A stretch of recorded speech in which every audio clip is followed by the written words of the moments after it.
Good morning. How about a great weekend last weekend? The weather stayed with us. That is good. So it was amazing, as rotten as it was late in the week, that the weekend cleared up. This week, we have got a few things coming up. Tomorrow's the business meeting here in Eugene. We've got a panel of the people that control most of the REOs in the area. Lanny McClure from our own office here, of course. Dennis Harlow, who's with Allstate, I believe. And Elliot Broughton with John L. Scott. They're actually going to all be at our business meeting tomorrow morning at the Country Club. The meeting starts at 9 o'clock. Breakfast is at 8:30. Anybody up north that wants to come down for that, feel free to do that. We're also working on getting a panel up there in the north offices at something similar. So that should be a great topic tomorrow. Last month at the Eugene meeting, there was a lot of questions at the end, kind of for Lanny, who's our in-house guy that does a lot of REOs. So we decided to do a whole panel on those. So I think it'll be a great time to come talk about why does it take so long to get a answer from the REOs and cuss at those guys and do all those things you've been aching to do. So that's tomorrow morning, again, 8:30 breakfast, 9 o'clock at the Country Club.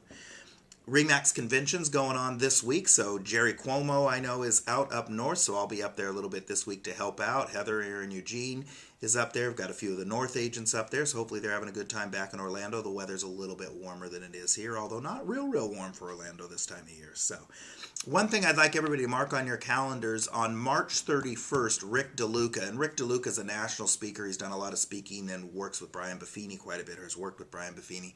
Rick DeLuca, we've gone ahead and hired him to come to Springfield, the Wildish Theater. That's the historic theater in downtown Springfield they redid.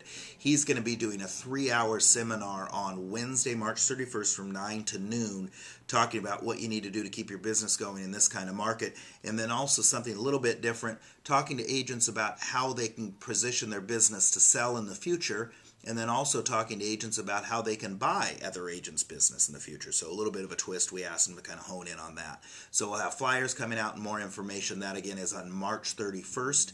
We're picking up the cost of that. We're actually going to invite some other agents from other offices once we know we have enough space, obviously, for our own folks first. So we'll be getting information on that, but just mark it on your calendar, Wednesday the 31st from 9 to noon here in Springfield. Business topic this week, buyers getting out of short sales. When you represent a buyer and you put on, you do the short sale addendum that we require, of course, and blah, blah, blah, that doesn't necessarily mean the buyer can walk away anytime prior to approval of the short sale, the third-party approval from the lender. Make sure to read the short sale addendums. There's a couple versions out there because ORAF has continued to update them as issues have come about. So make sure to read that short sale addendum you're using, or if you're accepting the offer on behalf of one of your sellers, make sure to thoroughly read the short sale addendum the buyer's agent's presenting to see if the buyer can just walk out anytime. I think a lot of agents have the perception that their buyer can just go, oh, we're done waiting, we're going to terminate and go home. Well, that's true if it's written in the contract that way, but not always. So make sure you're watching that, whether you're representing the seller or the buyer on that one. For anniversaries this week, don't have any birthdays going on. Mick Arnold has been with us 7 years today. So Mick, happy 7th anniversary at REMAX Integrity. Paula Kahn, our bookkeeper. Paula's been here 11 years today. I have known Paula. September 1st will be 30 years. I knew Paula from my previous life at Orange Julius. Okay. No, she didn't work at Orange Julius behind the counter, if you're trying to picture that. She was the number cruncher in the back, like she is now. So Patty Hansen, who's in Hawaii. Fortunately, there was not a tsunami there to swoop her away.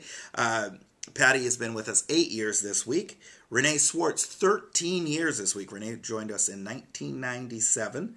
And Rowena is going to have her 5-year anniversary coming up this weekend. So, talking point this week is you're out talking to people, talking to your sphere, that type of thing. If you're looking for a reason to pick up the phone and call your sphere, I think the talking point should be interest rates. Interest rates have remained lower, but you're seeing some stuff the Feds are going to do that's going to cause those to kind of creep up. They're not going to jump dramatically, but this kind of perfect storm we've had with low interest rates, the tax credit, which of course I can't get through one of these without mentioning the tax credit. It's March 1st today.